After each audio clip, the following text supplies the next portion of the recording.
Hello to all my fellow fans out there. You know the drill by now. If you haven't already, now is the time to pause this video and read through the channel's disclaimer in full before viewing any of my work. Thank you kindly. Welcome to a meeting of Monstrous Minds with your host this evening, Jet Hipwell. Enjoy. Hello and welcome to all my fellow dark, horror-loving friends, fans, followers and family of freaks out there. I love you all. Happy Fortnightly Freaky Friday, guys and gals. It's midnight here in the UK and this is the second episode of a meeting of Monstrous Minds. I'm your host for this evening, Jet Hipwell, and tonight, your viewing pleasure on this dark Freaky Friday night, I shall be interviewing not only a personal horror fanatic, but also an up-and-coming Let's Play creator on YouTube, Adam Scott. He is also an extremely good and long-term friend of mine. Adam, welcome to the show. Thank you for having me.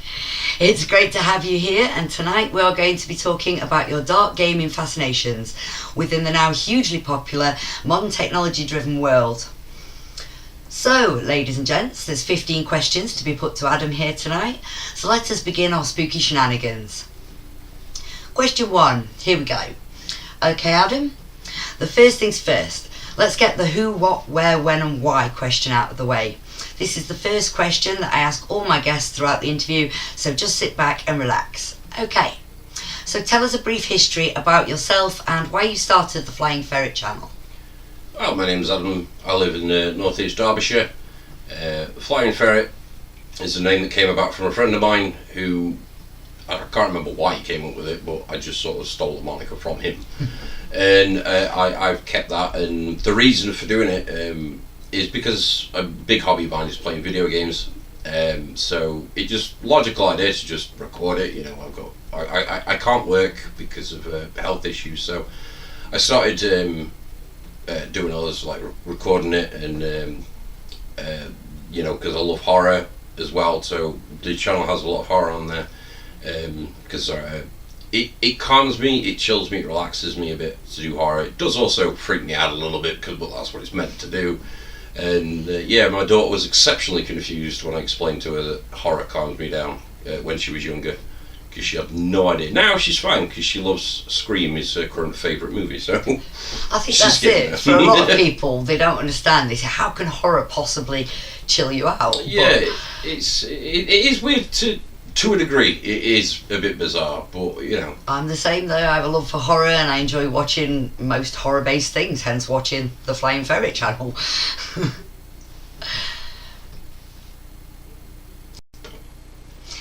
I happen to love playing dark and creepy games, and I know that you have played many over the years that contain dark characters and very creepy subject matter, such as games like Silent Hill, Manhunt, Resident Evil tend to get mixed reactions from the general public. What horror game has been your favourite to play so far, and what kind of reactions did it get from the public? My favourite series is probably Resident Evil. Great game. I've been playing Resident Evil since I was a kid. I've been playing through the remakes. I'm currently on my 7th playthrough of Resident Evil 4 remake. Absolutely love them. The reaction it got from the public, I don't really remember it. I mean, it was like 1997. I was like 9 at the time. So I don't really know the public reaction. Like nowadays, I think it's more acceptable now, yeah. Before horror games were sort of taboo, yeah. It? There's certain games like Manhunt still gets the reaction of. I mean, it's That's banned brutal, banned in several countries. It's a very brutal game. But the characters that they do in Resident Evil are really good. Like, they get backstories. There's like comics and books that they do that explain the characters, what they do when they're not in the games or on screen. So. What's your favourite out of all the games to play horror-wise? I don't know if I can answer that question. I do. It's got to be Resident Evil, surely. Probably, yeah. But I mean, like, I love the franchise, but there's like solo games and stuff out there. There's like indie games. There's so many great indie games out there nowadays. That's true. Games that people haven't even heard of, really. Yeah. They're just coming out. Yeah, and there's, a lot of great things out there that people play, and I absolutely, I mean, you've got to pick, I could pick between like 2 Resident Evil games, which would be Resident Evil 4 and Resident Evil Village, which is the 8th one, which they're both really great character building. I think mine was Nemesis, but I don't know what number it is. That was number 3, Nemesis. I love that. The remake of 3 was not great. It was missing, like, a large amount of content. Like, you can finish that game in less than an hour. I think the world record in that game is like 45 minutes. Crikey. Resident Evil 2 remake was really good. Resident Evil 4 remake was really good. They're apparently remaking Resident Evil 0. A friend of mine told me, which would be really great, because on the GameCube that controlled like crap. The old games were like, say with Silent Hill as you played before, the camera angle was so weird that it was hard as hell to control. So the remakes of them are phenomenal. But yeah, there's also other games out there, the indie games that I've played that are just so much fun. But if I've got to pick one, currently it's Resident Evil 4. I've spent like 60 hours on a game that you can complete in 8. Yeah. When you've played through a game 7 times.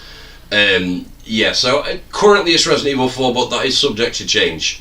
Depends what mood I'm in and what I'm playing, but currently it's Resident Evil 4. I'd say is my favourite game out there. Okay. So, obviously, given the first 2 questions, we can establish that you most definitely like the darker side of life, and are therefore an avid lover of horror, just like myself. So, Adam, what do you think are the biggest inspirations in your life for developing and evolving your love for horror gaming? Horror itself is my mother, actually. Okay, it's not an answer you usually get. Well, when I was a kid, like, Misery was like family viewing for us, and that was the first movie I remember seeing, because I remember my mum she was in a bedroom and she had this little TV, one with a VCR built into it. Yeah. And she was watching Misery, and the first scene I ever saw was the scene where she hits his ankles. Brutal. With the sledgehammer, and that was ingrained, and it's from that, and then me and my mum, every year, at some point, we would watch a movie together, whether it be cinema or whether it be we're just at home watching like Hands That Rocks the Cradle or something like that. We always do it. So my mother was the biggest inspiration. She got me into horror, and from that it developed into books. The gaming aspect is just, my mum. One from that. Yeah. My mum and dad bought me a Nintendo Entertainment System with like Duck Hunt and Mario on it when I was little, and remember playing it. I absolutely loved it. And then obviously you go from that to the PlayStation and the PlayStation 2, and with the PlayStation and PlayStation 2, more horror games came out. When I got older, I was able to play like games like Resident Evil, Silent Hill, and I was able to play those games.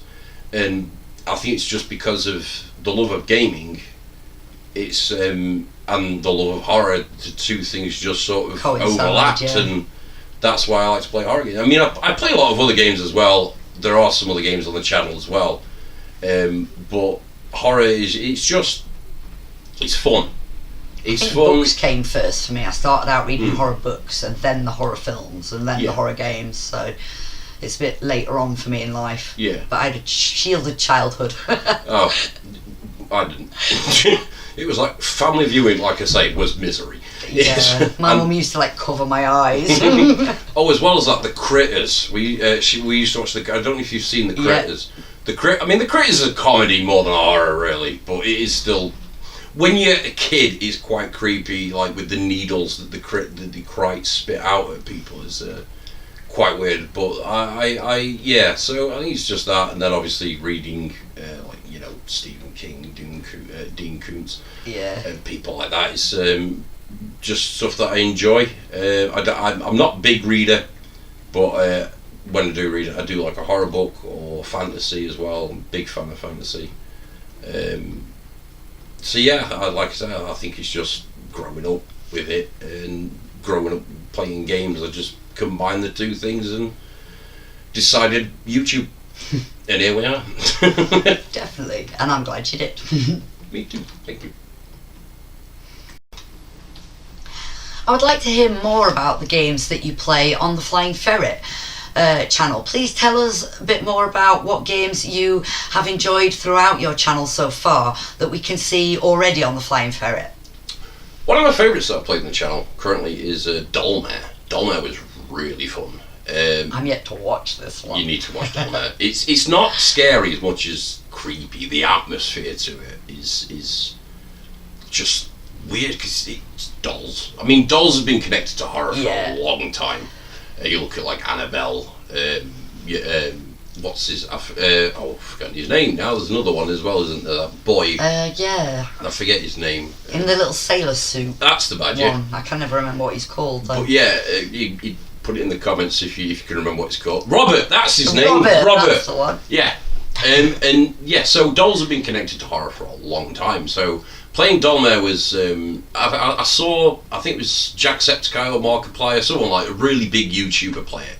And I thought, that looks like a lot of fun. So I played it myself, and like I said, the atmosphere to it is petrifying. And I got the bad ending.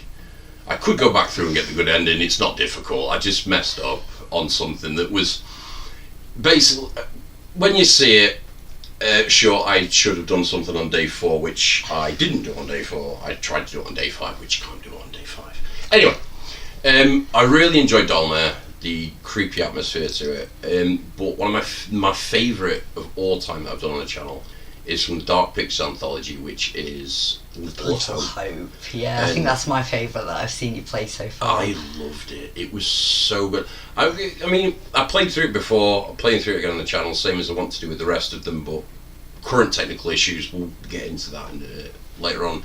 But Little Hope, the story behind it was insane. Like, I remember I was in a party chat on PlayStation with my friends, and I was playing this game for 5 hours, maybe 5 hours I think it took me to finish. And at the end of it I went, wow, that was a really good game. And my friends went, are you still here?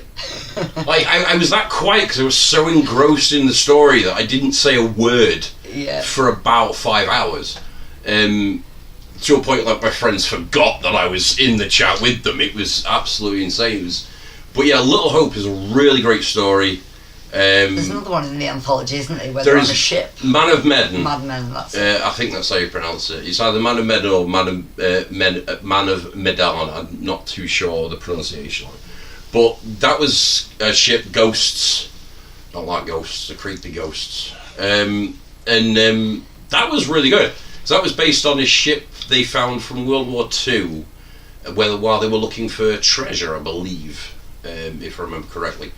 And that game was absolutely phenomenal. I'm not great at keeping people alive on these games, I'll tell you that. Neither am I. Really, it's like if you can save bad. 10 people, I'll maybe get 3 saved. I'll be fucking lucky if I get 2. But yeah, so those 2 are great. The next one, they're all great. The 4th one was one that I'm really looking forward to putting on a channel to show people, because the 4th one was the character that's in it, which we'll get into it in a bit, is why I really love it. But the Dark Pictures anthology, made by Supermassive, excuse me, and Supermassive, I believe they're a small British company. Okay. But they were the people behind Until Dawn. Fabulous game. Until Dawn was phenomenal. They've also, they've done a lot of other games as well, and I've played pretty much everything that Supermassive have released horror-wise, except from one, because it's in VR, and I think it's in VR 2 or something. I don't have the correct resources to play it, put it that way.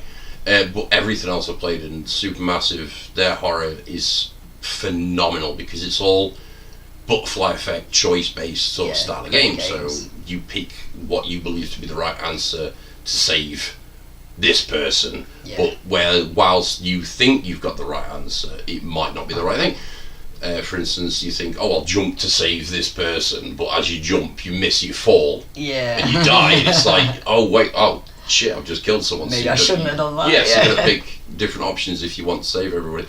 So, but yeah, favourite wise is I'll probably put it down to Little Hope.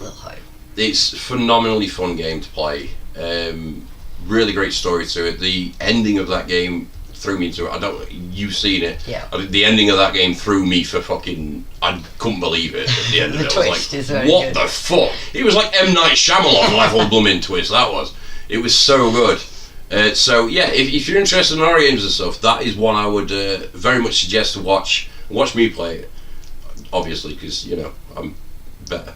But yeah, it was phenomenal to play. Really fun. I will tell the viewers as well that the Flying Ferret channel is not all horror. No. There are other games on there that Adam here plays as well. There are. But obviously, my love of horror, my horror channel, so we're only discussing the horror aspects of the channel today. You don't want to get into my hour-long wrestling video.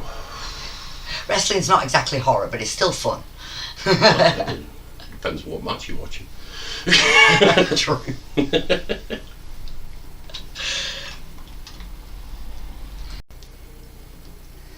Following that, Adam, I'd like to ask you, out of all the dark creative games that you've played so far on the Flying Ferret, what has been your favourite game to run through on there so far, and why? I know you mentioned before that Dolmare or Little Hope were your favourites. If you had to pick one, what would you go into and why? Little Hope. The narrative to it, the story to it, the gameplay, the character. Atmosphere is a huge thing with that game. Everything in that game is done so well. The creators have done a fantastic job. I think graphically as well, I think. It is a very pretty game. I mean, graphics to me aren't as important as gameplay and atmosphere and stuff like that. There's plenty of horror games out there. There's one that I'd love to do for the channel, but I cannot, because it will be demonetized immediately because it shows things that it shouldn't. But I gotta say Little Hope, because like I say, the atmosphere to it, like you touched on, is really good. It keeps you wondering what is going on, why it's going on, how is it happening, and I think all the this sort flashback of scenes as well, going back to obviously Yeah, 1700s witch trials and so on. Yeah, that's something that I mean as well. With that, it makes you wonder, why is this happening? Why is what connects? Poses a lot of questions. It does, yeah. And then you've got like I say, the characters. I love all the characters except one character I do not like, which is the elderly woman. Okay. At the beginning of the game, I don't know. Just don't like the character. It's not like the character's fine. She does a great job in acting in it. I just don't like the character. But yeah, the rest of the characters all have different traits that you want to sort of explore. All have different, like, your relationship level with each character as well. What's the idea, sort of storyline behind it? What is the main sort of theme? And there's been a bus crash at the very beginning of the game. You're in a bus crash in the middle of buttfuck nowhere. It's a common start of that for horror games. I don't know why. The bus crashing or the van crashing, or I know obviously with things like Resident Evil and Silent Hill, there's similar beginnings to that as well. Yeah, there was a giant lorry at the beginning of Resident Evil 2, wasn't there? I forgot about that. I've only not long since played Resident Evil 2, obviously, as well. Yeah, it is a very common start, but I think that it works because they always crash in the middle of nowhere. Yeah. They never crash in like a big city, you know what I mean? Except from in Resident Evil 2 where they crashed in Raccoon City. But other than that, yeah, they just don't. It is weird. They just crash in the middle of a cornfield now in like Iowa or somewhere like that. So yeah, it is. But yeah, with that one, like, so bus crashes, you get out, the driver's gone. We don't know where he's gone. He's just decided, like, maybe he's got no insurance. I don't know. And then the rest of them is sort of like, you've got to sort of get them to just find somewhere to get like a phone to call for help or something like that. And then it all starts going tits up. It does not go well for them. And that's where the problems ensue from, them like going, are they going crazy? Is there something there that's hunting them down? Is it a monster? Is it a creature? So you don't actually know from that what the actual horror element is? No, at that point you don't. You just, it's dark. The atmosphere puts you in that sort of dark, long road with no lights on it. You're sort of like on a B road in middle of countryside, which we have a lot of those in the UK. And it's just, so you're on that long road and you just trying to get down the road to find a phone or something to get help, and and it just starts from there, and then the atmosphere, the build-up of you walking down this road, trying to find it, and then it just starts going wrong from there. You know, you get to a bridge, the bridge is taken out, so you can't get that way, which is Silent Hill sort of Yeah, very much so. and it's just sort of like, well, then they've got to find the way around the bridge, and they've got to find the way to get there. And when they go to that other place, it's, you know, they go down and they try and get over the bridge that way, and it's just, you know, that's flashbacks start happening. Is it sort of tactical, or is it like is it one of those games where you can only go like one way or one direction, or one, as in it doesn't develop until you've done a certain thing, or can you just go out as in where you want, and if you get it wrong, you get it wrong? No, it's not open world. It's very much set path. Yeah. You have to go that way, but you can explore around the areas that you go to find collectibles and other various things. But it is just a very set path. The game will not progress until you go to that next section. But when you go into the next section, you have the little story with the cutscene. Yeah. Then you can explore. So let's say you walk into a house.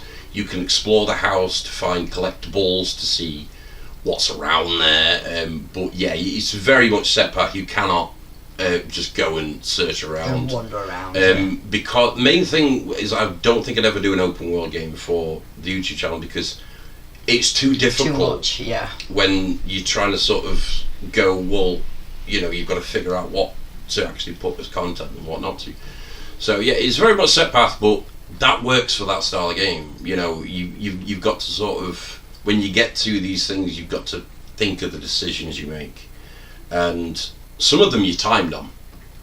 So you've got sort that of like makes life harder. 5 seconds to sort of decide A or B, and you're like, oh Christ, shit. That gives me enough time to read the answers. No, I'm not going to lie to you. By the time I've read the answers, I'm like, oh fuck, I've got 3 seconds left. Shit. And you just, at that point, you just blindly pick, because you're just like, I don't know. Is it one of those games where you can also do nothing as an answer? You can, yes, yeah, you can do that. That's generally not the right answer, more often than not. But yeah, you can just not press a button, and the game will progress. And so not doing anything is an option. But I don't often pick that, just because I think that there are times to choose nothing is probably the right answer, but who the fuck wants the right answer? I've played a game before where the answers sometimes were to do nothing. Yeah. And I've always done something, so yeah, they're not very wrong. I've never done nothing. I think there's a couple of times in Until Dawn I did, because I think that's the game I was thinking of for the same purpose. I always pick something, because it just seems like the right way to progress the game, progress the story, progress. You know, if you make a mistake, you've made a mistake. It happens in games. It's just that in these style of games, such as Little Hope, Until Dawn, or supermassive games, very much, if you do mess up, someone dies. Yeah. More often than not, it is a. But that's the fun of it. That's the fun of it. You know, can you save this person? Definitely. You know, sometimes it's from like falling down a big hill, and sometimes it's from some creepy monster crawling through the woods. But yeah, so that's a really great game on everything. The atmosphere, so for an all-round, Little Hope is your favourite. Little Hope is such a great game. I like playing Man of Medan. I loved it. Playing Little Hope got me to a point of, I'm going to play everything Supermassive ever do. They've got a season 2 coming out next year, and they're doing sci-fi horror on that one, so that one's going to be interesting to see. It's called Directive 8020, and I'm really looking forward to that. But yeah, I really do love little Supermassive games. Yeah. They are phenomenal, and I think they're doing a wonderful job, and I don't think they ever need to change anything. I think the formula they've got is absolutely great, and for Little Hope, it's just one of the best games I've played. By far, it's just really, really, really great game. Brilliant. Okay, so we've talked about your favourite games. Now let's take a look at the other side of creativity. I know that being a dark artist or creator means that life can be extremely hard at times. Living on a screen can be tough mentally. How do you cope with juggling life and still having time to record games and show face to the world? I don't.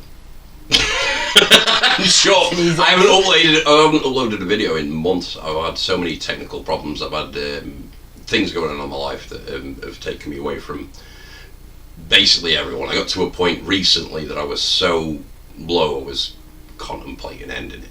It was really, really, really bad. But yeah, I mean, I don't do it very well. I mean, for me, I'm a recluse. I'm a loner. I like to be alone. I like my own space. I like my own. I don't like people around me. Like, don't get me wrong. I enjoy like you coming around, for instance. I enjoy when my friends come and see me. Sometimes, a lot of the time, I just want to be alone. So, showing my face to the world and things like that, I don't do. I don't really go outside. I might nip to the shop in the morning, but like health issues and stuff, I can't walk very far. I suppose that's why games come as a respite, if you like. It's time that you can spend doing something, putting your brain into something, and it takes you away. Like with mental health issues, which a lot of people suffer with, it helps me in the regard that it takes me away from the problems I've currently got. Things. Don't get me wrong. There are times where you feel really bad that you can't play a game. You just sat in your own space and stuff, and I do that a lot too. But games sort of give you a new world to explore, a new life to lead. It's the same as reading a book or watching a movie. It distracts you, it pulls you in, draws you in. I mean, for me, I generally only play like story-based games, except from the odd one like wrestling I play as well. But most of the story-based games, because I like that it gives you that sort of you're leading that life. You're playing as this character that sort of forget about your own for a while. Yeah, you forget about your own problems. So, in short of your answer, I don't do well at it. I'm not very good at it because I keep myself to myself. I don't go outside. I don't really talk to people. It's easy for me in the regard because I don't just enjoy it myself. I have friends that I talk to online. Do you feel strange as far as like recording goes, as far as like when you watch your stuff back and you actually see yourself on that? I hate it. I honestly really don't like it. I hate it so much watching myself, and thank you for being on the show. I hate I don't mind it as much when I'm not on camera, because I've got some videos where I'm on camera, some when I'm not because of issues I've had in the past with cameras and stuff and other varying issues. What it's like trying to record this. What it's like to have technical issues. Technically, give me a nightmare. Started on that one. So for me, when I'm not on camera, I feel okay with it. When I am on camera, not really much of a fan. It's because I hate my own voice. The nerves kick in. It's not nerves. It's just I find it really cringe. Really bad. It's just like watching it like, oh god, I look so stupid and I'm playing such a I used to get the same with singing. People used to say, oh, you've got such a beautiful voice, you sing more. And I'm like, I'm terrified of microphones and I can't do it in front of people. Well, the thing is, because when you hear your voice, you don't hear your voice. No one hears their own voice the way it actually sounds. Like, to me, I sound alright. When I hear my voice, I think, oh god, I sound nasally. Horrid. I don't like it. So when I'm not on camera, I'm alright with it. Like watching my stuff back. When I'm not on camera, it's fine. I just don't like my voice. So when I watch my own stuff back, it's generally on silent. When I do it, I'm not a fan of it. But the thing is, like I say, the reason for doing it is just I was doing it anyway. Record it. And so managing time and stuff, I'm not allowed to work because I'm ill. With as you know what's wrong and why I can't work, and so I'm not really going to. We don't have to go into that. So my days are pretty much spent watching shit on fucking YouTube and Amazon and Netflix or whatever, and then I'm just sort there's nothing else for me to do in the day, so I play a lot of games. Sometimes, I play with some friends, and it's so. I don't really need to manage time because I have all the time that I need. Really. Fabulous. What dark games can we all look forward to seeing from you for the Flying Ferret channel in the future? Is there anything that you're working on currently or that will be in the pipeline to play soon that you would like to tell us all about? I've got several games that I'd love to play at the minute. There is Dark Pictures Anthology 3, which is House of Ash, which I'd love to play with a friend of mine actually that wants to play with me. But she has 3 kids, so I was trying to find time to sort of do that. I'd love to record that. There's a few games on PC that I'd love to record. There's Silent Still and Silent Still 2, which are games based on sleep paralysis. Which, if you've ever had sleep paralysis, is fucking terrifying. It is horrible. So I'm really looking forward to that. Like, it's literally my friend who I want to play the next Dark Pictures with is suggested to me, because in her words, I want to see you shit yourself. So she's seen a lot of the games. Watch you play it, just freak out. I mean, come on, that's why everyone watches it. Horror stuff is because they want to see the guy scream. So I've got the couple of games that I'd love to play, and Order 13, which seems to be, which a friend of mine bought me actually, and it seems to be some kind of like haunted Amazon warehouse kind of thing. Interesting. But I'm having a problem recording the PC. I can record the PC, but I can't use my camera at the same time at the minute. I can't figure it out. And more, I need a desk to sort of record all this on. So that's what I'm looking forward to doing on PC. On PlayStation, I will be very soon recording A Plague's Tale: Innocence. It's a 2-series game, and the reason for me recording this, actually, weirdly enough, is my brother. He comes around once a week or once every couple of weeks, depending on work and stuff. And obviously, we have, we're adults, we have lives. Well, I say we have, like he does. So he came and saw the second game, which is A Plague's Tale: Requiem, and he looked at it and went, "This looks really, really good. That looks like a really fun story." And he doesn't have games consoles, so he wants to see the story of A Plague's Tale. Okay. So I will happily play through the Plague's Tale again. There's an upgrade for the PlayStation 5, because I played it on the PlayStation 4. It's an old game. So I am looking forward to doing the Plague's Tale games. They are something that's I'm going to be working on soon. Other than that, I don't know whether to run through Resident Evil games. I know that you said yourself you like to see the Resident Evil games. I think they're classics. They are classics. Everybody loves the game. I would play the remakes though, because they're easier, and I have an infinite ammo rocket launcher, which really helps. That's cheap. No. I earn that. Same as the one on Resident Evil 4 cost me $2 million.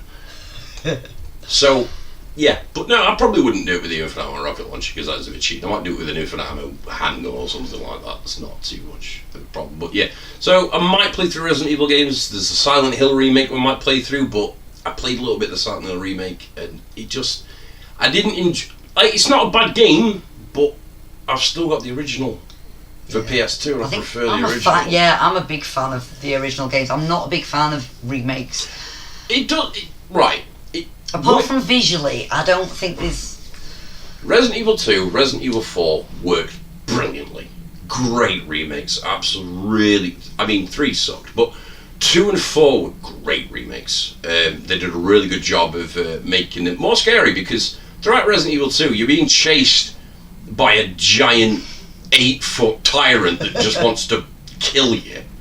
So that's pretty scary. Resident Evil Nemesis, you're being chased around by a giant 8-foot tyrant that's trying to kill you the entire game. You spend more time running away than you do shooting stuff. You do, and that's why I think that Resident Evil 3 just fell a bit short. It wasn't a long game. It felt like there was content missing from the original version.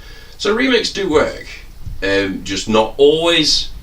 So they're the games I'm looking forward to playing. Other than that, I don't know. Wait and see what else comes out. Wait and see what else comes out. I mean, I've got plenty of like non-horror games, but I've got several horror games I just want to play, and it's trying to find the patience to wait till I can record it.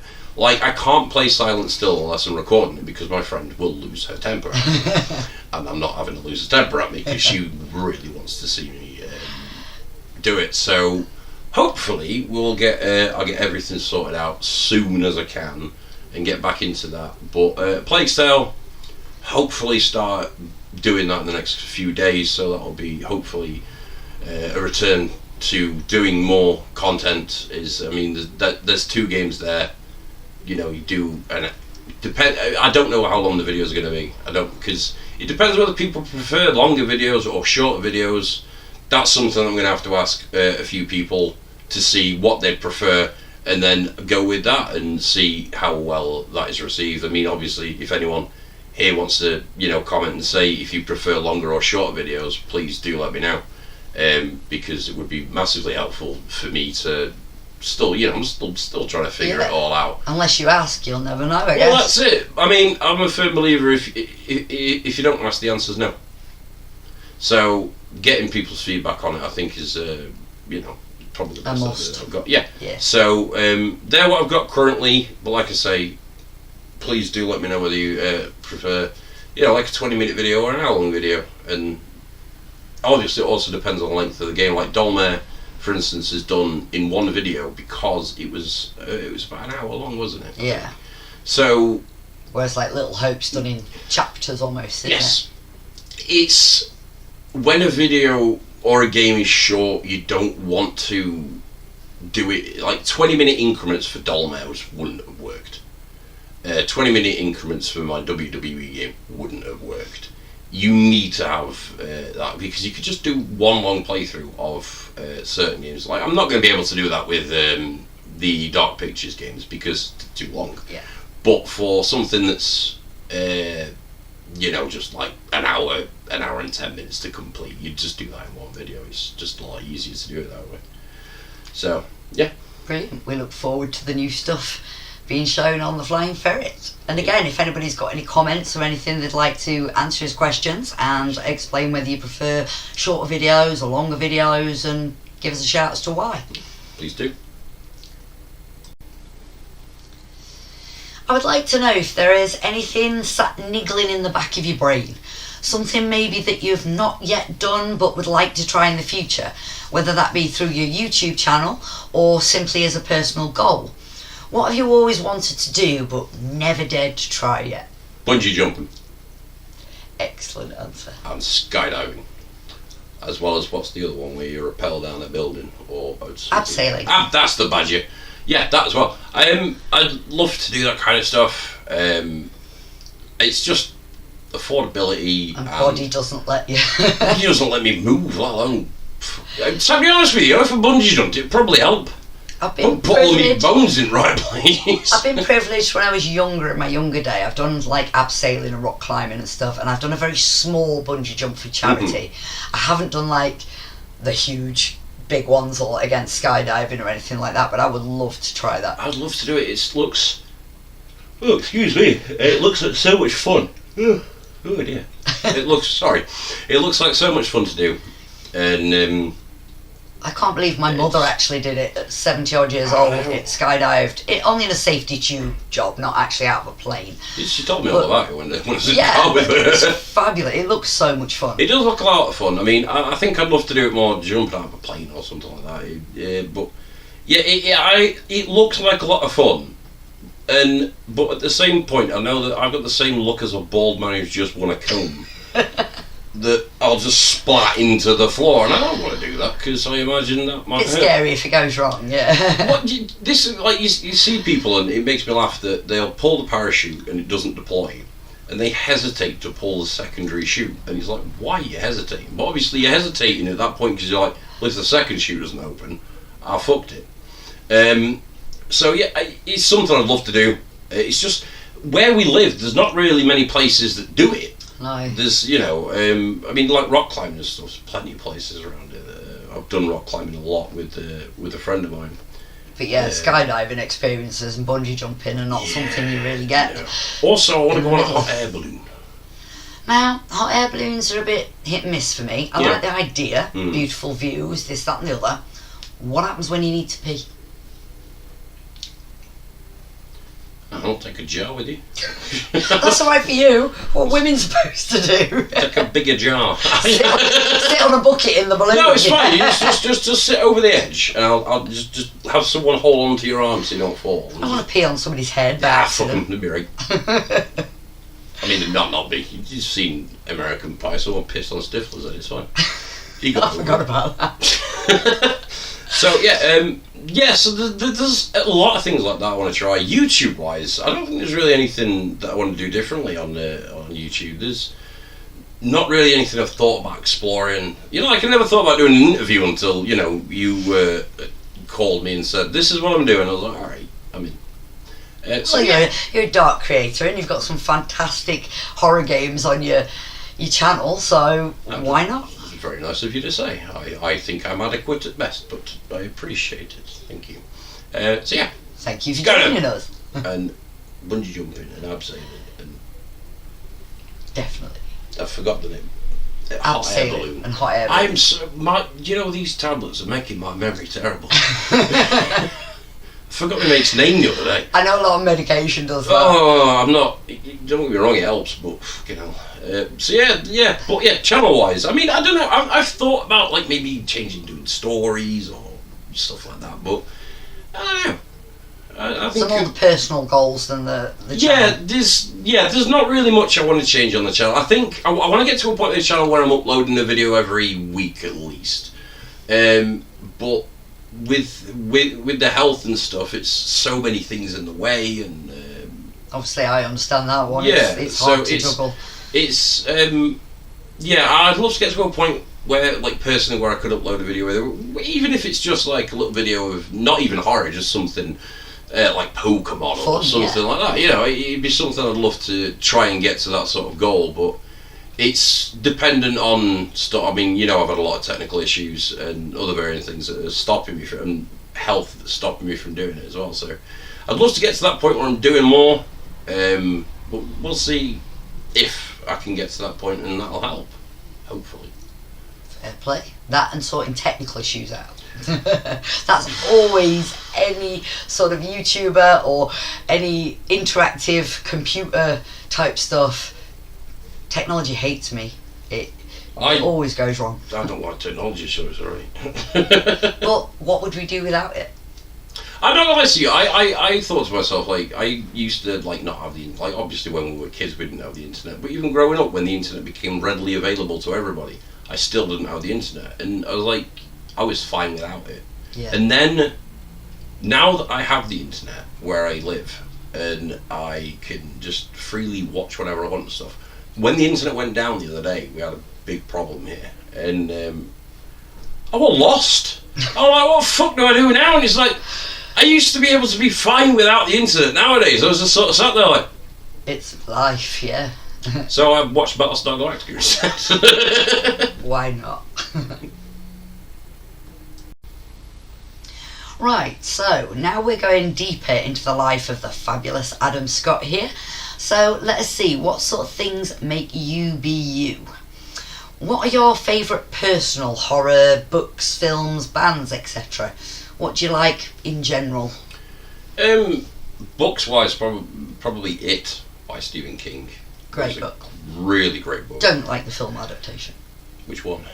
Well, the first one's not great, but no, I know ones. I watched the remake with you actually. I remember, and it wasn't that great. They focused all about the clown, and in the original It, he's a clown for like 20 seconds. Yeah, and it's a better clown.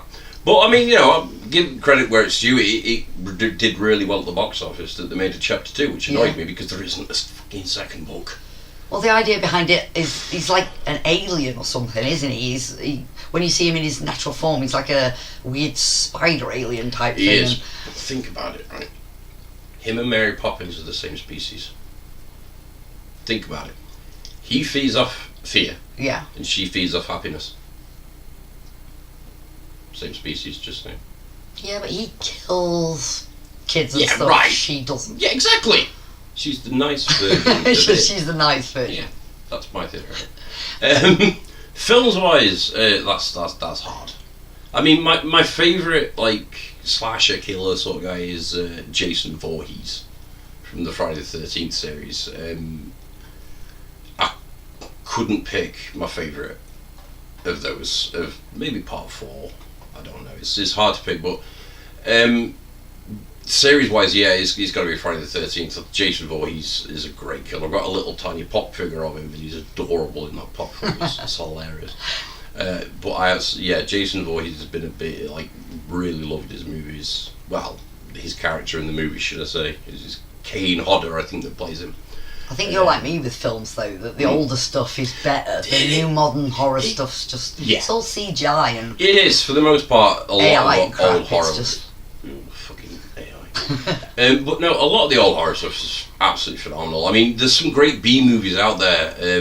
There was one, I can't remember, it was based in the carnival, and I forget his name, the guy who played Freddy Krueger was in the movie as well. Robert Englund? Robert Englund, that's it. I think he died in like the first 20 minutes of the movie, but he was like in charge of the carnival, and then... Exceptional actor. Yeah, he was a great actor. Terrifying as... Even without the makeup as Freddy's terrifying. Music-wise, band-wise, is Mushroomhead. Mushroomhead, not a massive well-known band. Most people don't even know of Mushroomhead, but the world knows of Slipknot. Yeah, but I mean, Mushroomhead have been wearing the masks longer than Slipknot. I think that has to be the inspiration behind Slipknot's masks. I'm not too sure. I mean, but Mushroomhead for me, the music, the music videos are like tiny horror movies. Yeah, individually. And they're so good. I mean, they did one of the songs for Saw, and it was called Your Soul Is Mine. Yeah. And what I loved about that is they were all attached to the trap, and they couldn't get released until they accepted the new masks. And it was a really great. And then there's one where I think Simple Survival, where they're sort of like chasing this girl around these like ruins and stuff. Like she's running away, and she's with a man. He's running away as well. And you just see them running, and then there's one of the band members stood in the rafters, just staring down at them. Mushroomhead absolutely loved the music. Absolutely phenomenal band. One of the best bands out there, in my opinion. Probably my favourite band of all time. Really, I absolutely love the music and the music videos, the masks, the aesthetics of what they do, the message they bring across in some of the music as well. Like QWERTY, for instance, is literally about I think this is like one of the lines is like he says about patriotic parasites, and is people being bred to lead to slaughter and stuff like that. The music is great. What a meaning behind the music. Yeah, it's heavy industrial metal. So if you like metal, I would advise checking them out personally. I think they're phenomenal. I'll second that. I'm a fan of Mushroomhead. Yeah, if you haven't heard them, obviously, definitely do. But bands-wise, it's easier for me to talk. I could sit and chew your ear off about music for hours. I mean, you look at Mudvayne, the Dig video. Yeah. I mean, if you watch anyone react to that, it's the funniest shit you will ever see in your life. When it goes into the fetus's eye, and then it's just the bass player just with that fucking face paint and his hair sticking up. It's fucking hilarious. Also, it's the best metal scream in the world. Yeah. In Mudvayne's Dig.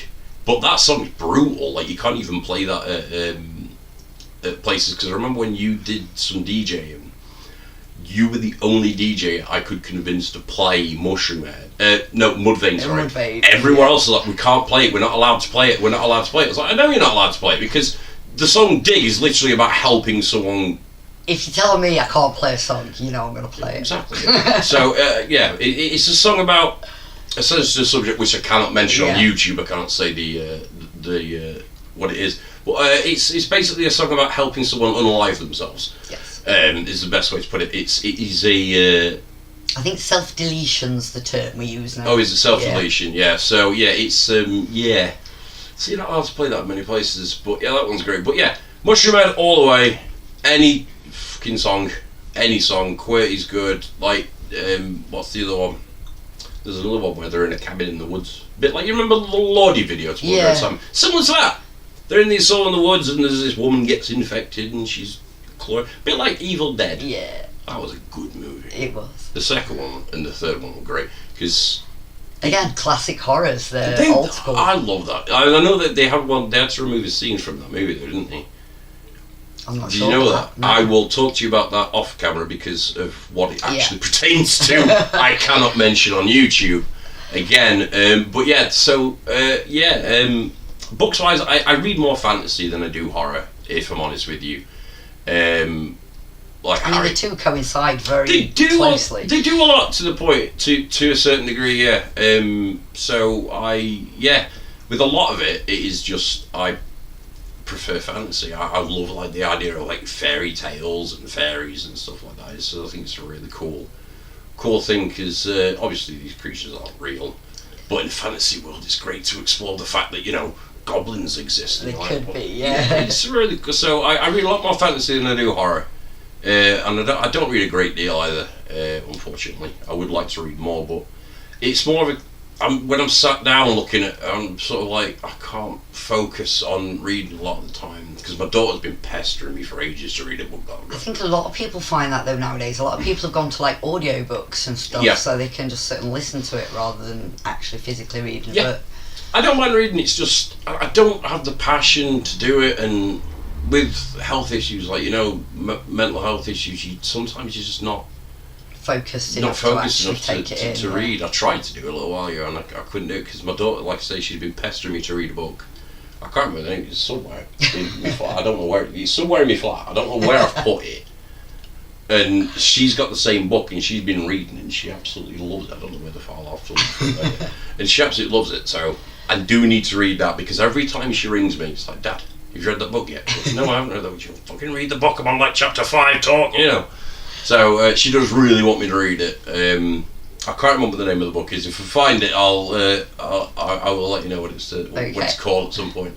But yes, that's pretty much all I can say on that subject. Okay, and if you haven't heard of things like Mushroom Head and so on, things like that, check them out. Do it. Artists like yourself and I are either loved or hated due to our choice of genre. Horror provokes both good and bad reactions within the general public. So I ask this to all of my dark creative guests. What is your definition of horror and how do you perceive it in coming across well within a game? Definition of horror? That's a fucking question. What's the scariest bit about games? What make them horrifying for you? Games scary? Ghosts. Ghosts. Fucking ghosts, man.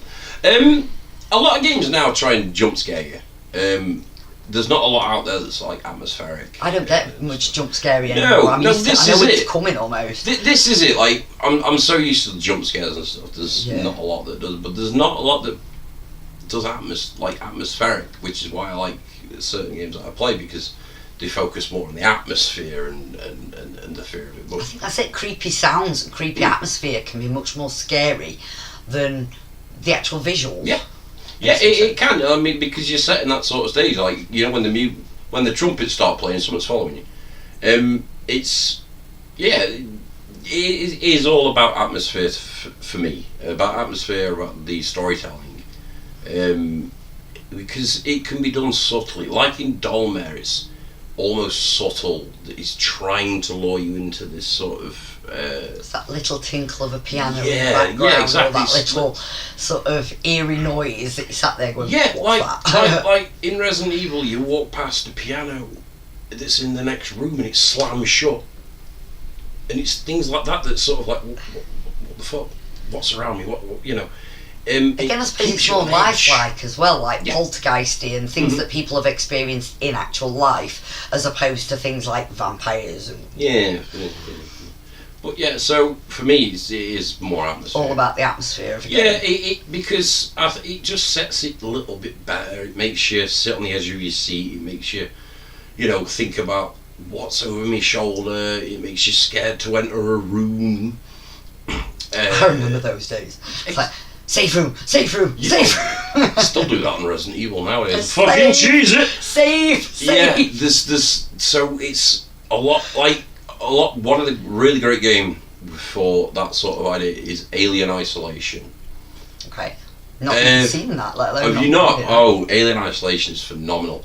Unless because the alien learns. So if, let's say you die 5 times doing a level because it's hard, you always go right at the beginning of this level because you find a little place you can hide. The alien will go, oh, well, he turned right the last 5 times, so he's going to turn right this time. I'll follow him down there, and the alien learns. The alien is always on you. Like isn't that the key code with horror games? You always go left first. It's okay. All games you go left first. Every game, if you're looking for something you can't find, it's right's going to have left. something that kills you, and left gives you something usually that helps you with that. In every fucking game, not even horror. It's or always it's a left. save just before you die. Yeah. Always left. I don't know what it is, but yeah. So yeah, atmosphere, storytelling, creepy monsters that are always on your ass. That just annoys me more than anything, to be honest with you, sometimes, because you're like... The chase, the thrill of the chase, yeah. Yeah, but sometimes I just want to fucking get to the next bite of the game. Like, you just, you fucking nemesis jump over you and land in front of you. Like, oh, fuck off. It's like, I can't get through the gate if you're stood there. And you shoot him, and he's just like... And what? It's the same with Pyramid Head in Silent Hill. Yeah! Shoot that guy, and he's just like, oi, stop it, it's naughty. And it's that kind of thing. But yeah, so the chase I don't mind too much. Like, the chase can be really tense. Because, you've got to dodge right or left to get around the rocket launcher. That's more of a thrill than the horror. Yeah, that is more of a thrill. But yeah, so... Yeah, there are a lot of aspects to it that can help, like some characters can be terrifying. Not necessarily monsters, they're like humans. I mean, humans are far scarier than monsters, because then it's a deranged character that is going to hunt you down. It's like, well, I don't want that. Or like a monster, its whole purpose is to just kill you. Monsters follow certain rules. Yeah. Vampires can't enter your house unless they're invited, which begs the question: if a vampire police officer comes to your house with a warrant. Oh, can they still? Yeah, you see. Anyway, so characters can make it scarier as well. Like if you've got a human character, because humans don't follow the same rules that monsters do. Vampires are allergic to garlic. I don't know where the fuck that came from. Werewolves are allergic to silver. It's fair enough. Shapeshifters are allergic to silver.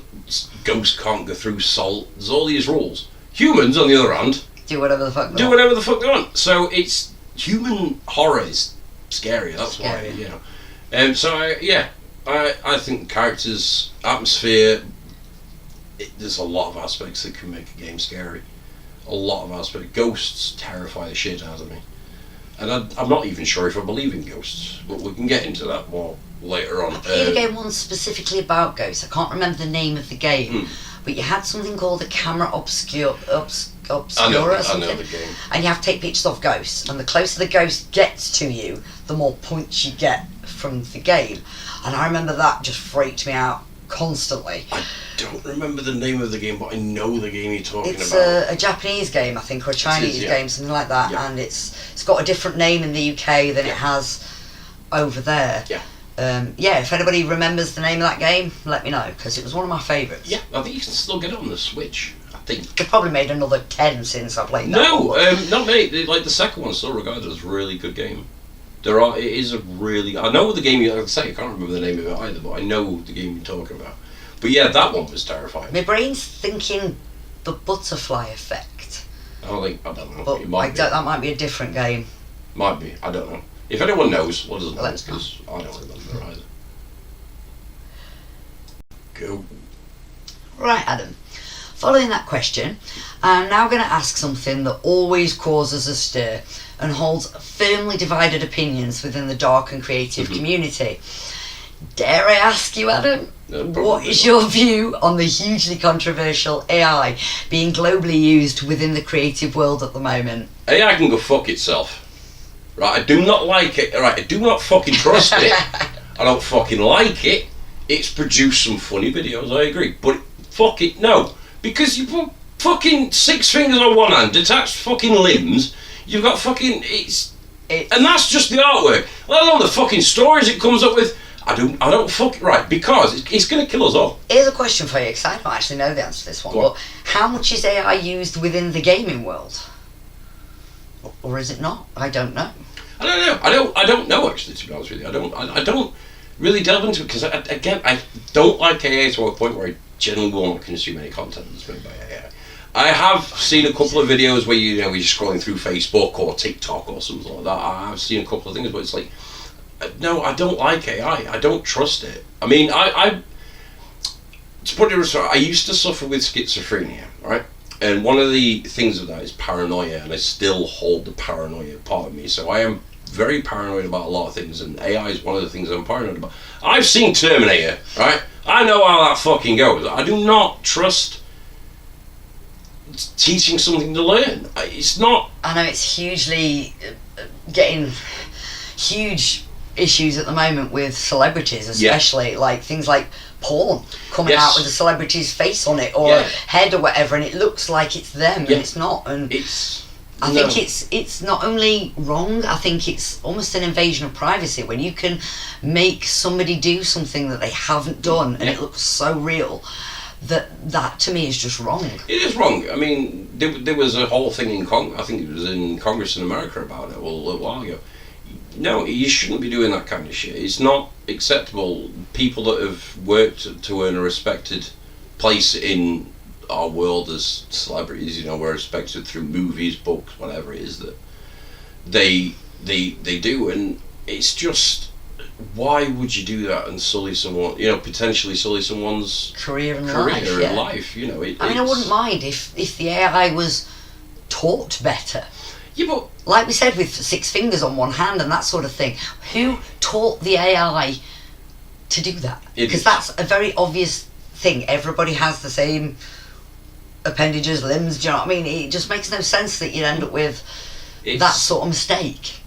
I don't know what it is. I mean, it's ridiculous how stupid it can be. And I mean, I understand that it's learning, but it shouldn't be.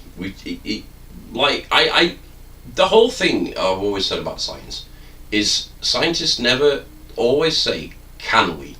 They never stop and think, should we? Yeah. And with AI, it can become dangerous. I mean, from a scientist's point of view, on a medical level, Mm-hmm. I'm a bit of a hypocrite. Mm-hmm. There is part AI in my insulin pump, because it learns how my body is affected and does things. Yeah. So if I didn't have that, then I'd kind of be screwed. But on the same level with art and creative stuff, to me that's all about the person creating it.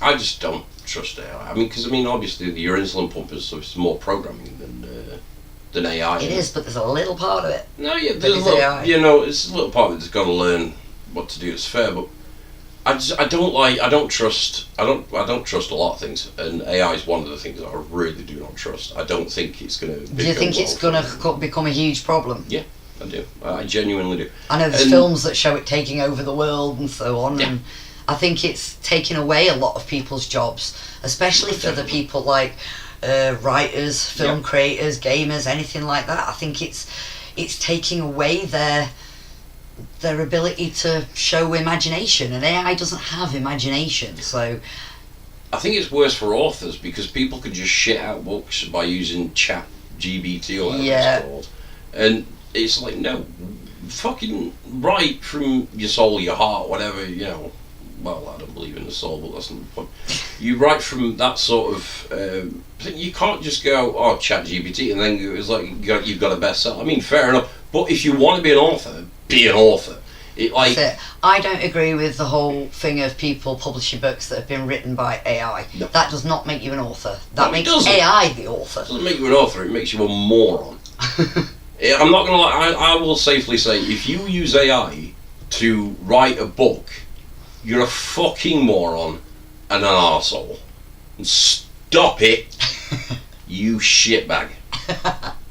There you go, you have been told. Fucking, I'll tell you. Jeez. So, the horror theme provokes shock, awe, and most of all, fear. So, as a gamer, within this genre, what is your biggest fear? And by that I mean, what are you, big, tough, scary, horror-loving Adam, truly scared of? Two things. The dentist and being underwater. I knew the underwater one. I'm terrified of being underwater. It scares like shit. It's quite a common one that I've found, that people are scared of the whole underwater thing. No, I'm not. It's not like the ocean or anything. Under any kind of water hole. Okay. In the bath, no. If you're going underneath a tunnel that's glass, no, can't do it. I hate it. It scares the crap out of me. It's called thalassophobia, I believe. And yeah, I am absolutely terrified of being underwater. The dentist scares the shit out of me. That was due to something that happened when I was younger. I think most people get emotional trauma from the dentist at some point, yeah. So, but I mean, I'm at a point where I can go to the dentist. It's not really a problem. Do you know the dentist is labelled as the highest rated career with self-deletion? I thought that was journalism. Apparently it's now dentists. I don't know why, but... Yeah, maybe they've had a bad afternoon. I read an article about it not long ago, and I thought, but who actually wakes up and goes, I want to look in people's mouths for a living? I don't understand that. Some people want to become dentists. Same as chiropodists. Who wants to poke around people's manky feet all day? People with foot fetishes. That's who. They want to clean all the feet up and make them look good for the next foot fetish. With the underwater thing, is it like drowning, or is it the fear of what is underwater, or is it... It's being underwater itself. It's under the water itself. I know what's in the water. There's sharks and shit. I'm fine with that. I don't care about the sharks and shit. So is it technically the fear of drowning? No, it's the fear of being underwater. Just being underwater. Drowning is something like the worst way to die for me, though. Yeah. I would say. If you've got to pick any way of dying, that's the bottom of my list. I'd rather be like eaten by a bear than that. I'm not. No. Water just scares the crap out of me. Just in general, I'm terrified of it. See, I can't swim great. I can swim, not massively well. But I'm still one of those people who, if you told me there was like a big cave underwater or something, do I want to go explore it? Yeah. Why the fuck would you write? One, why would you go in a cave anyway? Give me an oxygen tank. And two, why would you go in a fucking underwater cave? To explore it. There might be treasure. Stupid. No, there's never going to be treasure. How do you know? Why would there be treasure in a cave? Like from pirates. Or really? From smugglers. You think pirates actually ships that are sunk? German gold. Half of that's in the sea. Some of it is. But pirates didn't bury treasure. Why would they do that? They spent it. Have you not seen The Goonies? The Goonies is not a documentary. True. But that's my kind of adventure. No, I don't like caves generally anyway. Again, the fear of being trapped in a cave is most not good. I'm just too curious for my own good, I think. Well, yeah. I mean, I'll wait for you on the beach. You can go and explore your cave. I'm not doing that. You can hold the rope. No, if you're going in there, you can find your own way. I'm not helping you. You're stupid not to go in that cave. That is on you, not on me. I'm having no part of it. Fucking cave. No, I don't trust I have noticed though that the underwater thing of being scared of that, I've noticed that being more and more common nowadays with people as an actual fear. Mm-hmm. A lot of it's more a fear of the unknown. Yeah. It's more of a fear of what the hell's in there more than the water itself. Like, I mean, if you see the size of some of the creatures in the ocean, it's insane. And I think a lot of people are scared of sharks, and sharks get a bad rap because sharks don't generally kill people. Yeah. It's very rare that they do because we don't taste good, and sharks can't see. That's the problem. Sharks don't really have great eyesight. But yeah, I'd love to go in one of them water cages.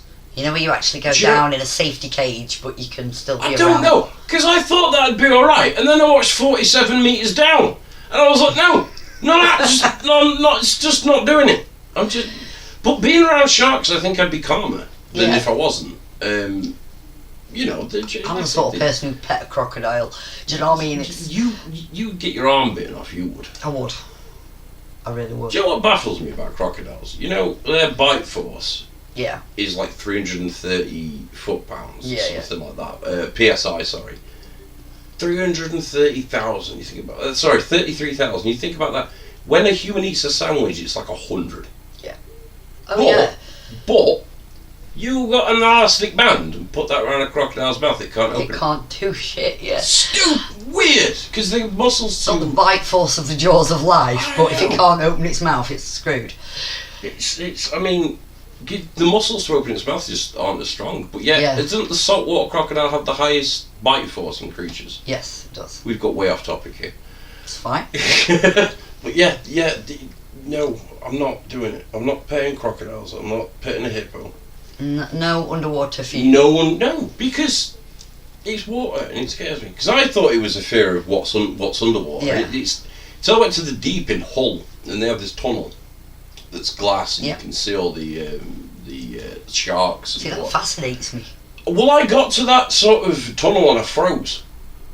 Oh. I had to run through the tunnel and I felt like throwing up when I got to the other side. So that was the day I realised it's a fear of being underwater. Yeah, it's just underneath. Because at the side of it, I can look at it and look up into this, giant glass pane to see the sharks and the fish and everything else. It was really cool. And I was like, because a friend of mine says, well, what is it you're scared of? He says, the water. I says, well, if the glass breaks, you're still going to drown. But that's not what I'm fucking scared of. But I am now. You know what I mean? It's like, why would you say that? But you see, like, they've got... Have you seen, like, the giant diving things that they have? For, like, people try and get, like, 45, 1,000 metres down. So I'm like, why? Why would you do that? It's crazy. Where do you stand with things like the Channel Tunnel and stuff then? Would you travel through that? If I couldn't see it, outside, I couldn't see it, I'd probably be alright with it, to be fair. I'm not too sure. I've never travelled on the Channel Tunnel. I've been on a ferry, and I was fine. Well, other than feeling a little bit seasick because it was rough seas. Yeah, I'm not very good on my feet with boats. No sea legs. I was alright once I went outside and I got some fresh air into my lungs. I wasn't too bothered, and then I slept the entire way back. And planes I had no issue with as well. Although when the first time I ever got on a plane, the weirdest thing I never thought I'd ever hear anyone say, because we set off from Manchester. And he said, well, we're going up, we'll be turning left at Liverpool. What kind of direction is that? Left at Endett Road, now Liverpool. So it was, but yeah, I imagine the Channel Tunnel would be fine because I can't see it. If it was glass around it, at least it's not what I class as an irrational fear. Well, it's a real fear. You say that, but where I live is pretty much the dead centre of England. Yeah, I am about as far away from water in every direction as I could be. We have lakes and reservoirs. I'm not going in them. I'm not going in them. Fuck that. This fucking what? No. Why would you want to? It's like Lady Bower. There's a fucking village under there. That is horrifying. None of you have thought that. It's terrifying. I've been swimming in there. But why would you do it? I'm getting really high pitched now. 6'3", got a big, giant fucking beard and long hair, and I'm squealing like there you go, pig. ladies and gentlemen. He's terrified of being underwater. Stupid idea. Right, question number 13. This is highly unlucky for some, and yet held sacred to others. So, what I would like to know is, what are your thoughts? Do you have any or hold any truth in folklore or supernatural superstition? Anything such as like ghosts, ghouls, vampires, werewolves, that sort of thing. I know you mentioned ghosts previously freak you out. The rest of it doesn't, because they're not real. That's fair. And I'm unsure about ghosts, quite frankly. I don't believe in them. However, that being said, there's enough evidence of people saying A, B, and C to support that they possibly do exist. I've seen many a video with ghosts in it, or apparently ghosts in it. So I am on the fence about ghosts. I really am. But they do scare the crap out of me. But with like monsters and ghouls and stuff, they come from the way they're portrayed, like such as vampires and stuff, came from Vlad Dracula, who was, Vlad the Impaler. He was an evil arsehole that stuck people's heads on pikes, and that's where the lore of Dracula comes from. Before that, vampirism was actually due to people dying of TB. Yep. At first, a long time ago. That's where the whole idea of that came from. But I think nowadays people are terrified of like poltergeists and demons and people being taken over and that sort of stuff. And yet I'm I'm a bit like you. I'm a bit on the fence with it. I'm like, I haven't ever experienced anything myself to make me 100% believe in it. But I've seen enough other stuff that makes me think, well, it must be true, some of it. Well, I mean, some of it maybe, but I mean, that's not necessarily to say that ghosts are real. I mean, normally you can explain anything away from any logical reasoning, but I mean, there's also hallucinations and stuff like that people suffer with. So, because I mean, I myself suffer with hallucinations, don't like them, would not recommend. Have you ever seen anything like creepy monsters, that sort of thing? Yeah. I see a creature that I could only liken to Yargle, who is a creature from Magic the Gathering. I don't know if you'll be able to get a picture up of him or something, but that's basically the monster that I see. And he hangs out in the corner of my room sometimes, and sometimes he just laughs at me, which I think is a dick move, because I was trying to go to bed, and I just hear this laughing in my ear for an hour. I'm like, would you please just fuck off? Because originally it was terrifying. But you know it's a hallucination. You know it's not actually there. To a degree, yes. Like the monster I know is a hallucination because I know is not real. But the voices are what scare the crap out of me more than anything. But yeah, to hold true to like werewolves, no. There's got to be a story of a giant dog somewhere. Demons, no. Don't believe in demons at all, because the only thing that brings demons is religion, and that's a conversation we're not getting into. Because that would get me in a lot of trouble. I got kicked out of religious education in school. I think a lot of it comes from religious fear. I do think. So, yeah, I agree with you with like demons and stuff like that. There's only one demon that scares the crap out of me, and that's Pazuzu. Yeah, and the thing is, he's not even evil. He's there to protect mankind. He still scares the shit out of me. It's like everybody that uses a Ouija board claims to be possessed by Zozo, and it's like... I'm not, like, Ouija board, I know it's a kid's game, but I'm never touching it. Never. Again, it's that fear of the unknown. It's not, it's fear of ghosts. It's 100% ghosts. I know exactly what I'm scared of. I've always said, though, if I could talk to ghosts... or I could communicate with the dead. I'd want to do it with Kurt Cobain. Like, famous people. I'd want to have a chat with them. Or, like, family. My dad. I'd love to have a natter with my dad, do you know what I mean? Say, hey, up from the other side, how you doing, do you know what I mean? I'm not commenting on that one. Yeah, I think it's something that a lot of people stand 50-50 with. The whole... Some people are really superstitious, do you know what I mean? And won't even, like, walk under a ladder, or they won't pass a black cat, or they won't... How are you going to say you won't pass a black cat?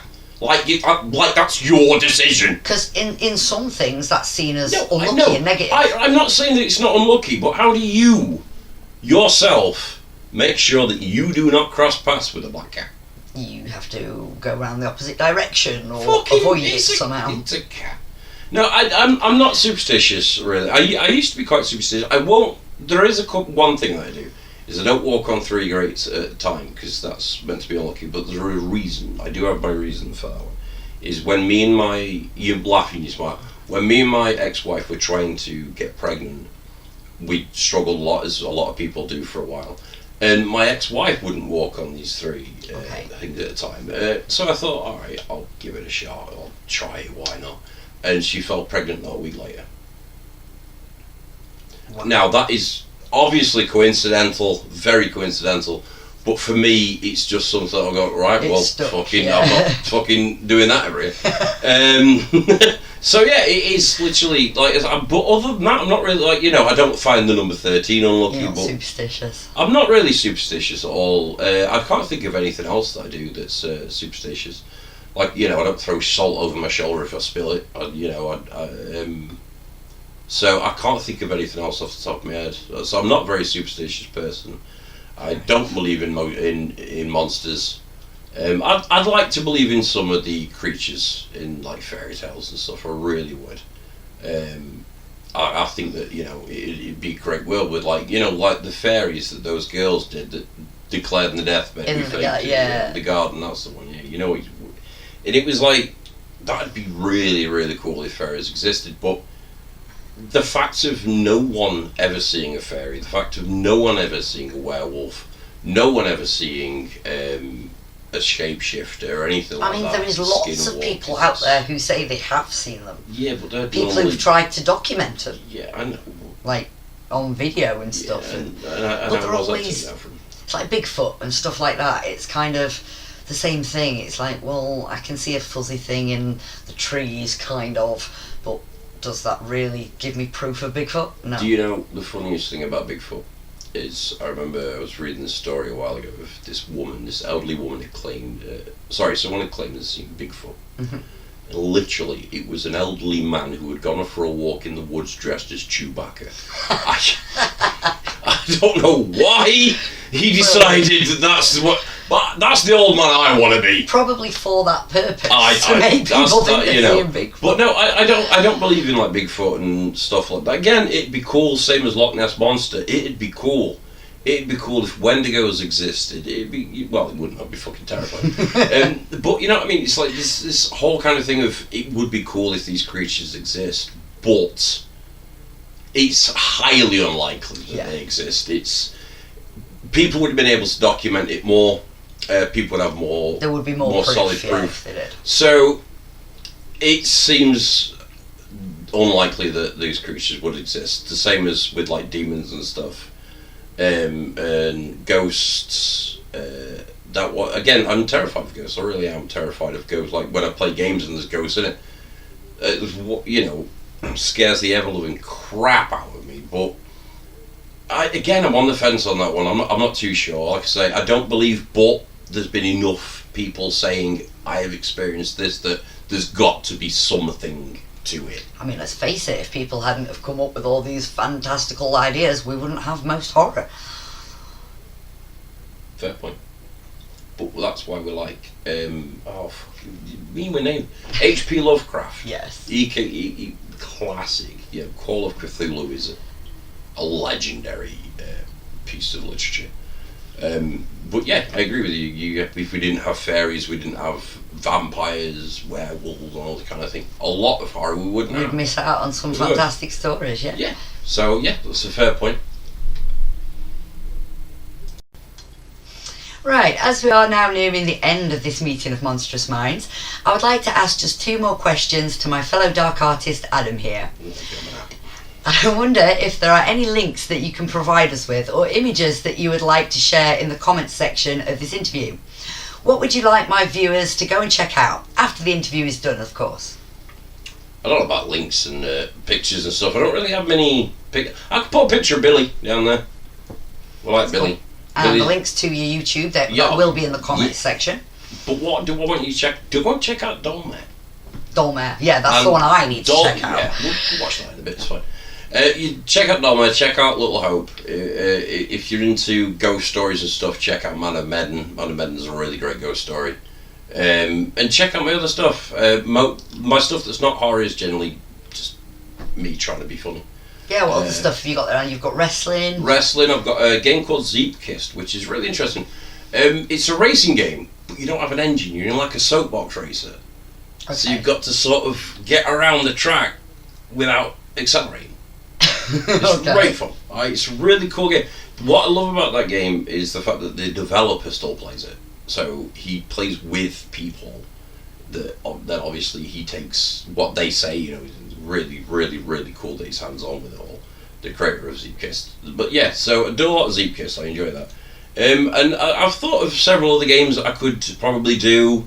I mean, for horror-wise, check out the Dark Pictures Anthology. All of them are great. The Dolmare video is... Also, if you want to have a bit of comedy... I'm sorry, but your dialogue throughout the games is brilliant. Absolutely. There's nothing more funny than seeing you shit yourself while playing. I remember I was playing Little Hope and something made me jump and I started complaining about it for like 5 minutes straight. I did, yeah. And there is a very small rant that goes something along the lines of, "Why the hell would you do that to me?" Yeah, I was bitching at the thing for making me jump. I was. It's got a lot of comedy in there as well as the horror factors. I enjoy comedy just as much as horror though. So that's I do enjoy trying to make people laugh. It's one of my favourite things to do is make people laugh. I think that's it. The recognition from other people helps initiate and make you feel good about what you do. It does. Yeah, it does. It does. Sort of bloat your ego. So yeah, if you like the stuff on the Flying Ferret channel, please drop him a like and a share or subscribe. Yep. And on any of the videos, feel free to comment. All of the videos. I'll make more for you. You watch. Finally, to end the night, I would like to ask you one final question. I like it. For all the new up-and-coming aspiring dark creators out there, just like yourself, trying to make it into the world of social media or getting published, spotted, or perhaps cast into that perfect leading role, what advice or inspiration would you give those people that are out there trying to achieve these dreams? Just keep at it, really. Just, keep trying. Like I say, ask people, because, some people can help with certain connections and stuff. But always keep trying. When it starts to feel like a chore to you, stop. Take a break. Take a break from it. I mean, that's one of the things I did with gaming as well, myself. You need to just keep at it, try and achieve whatever it is you want. Everyone is capable of it. Everybody. Just keep at it. If you trip, just get back up, dust yourself off and try again. You don't need to, What's the saying? If you fall off the bike, get back on. Exactly, yeah. Exact same thing. Don't, just go for it. And all those people that say you're not going to do it and stuff, just tell them to go fuck themselves. And try anyway. Anyway, because, I put something that Hatebreed have always said in the music. Just hope. Have hope in yourself. Believe in yourself. Fuck the people that don't believe in you because they smell and the mum dresses them funny, so it's fine.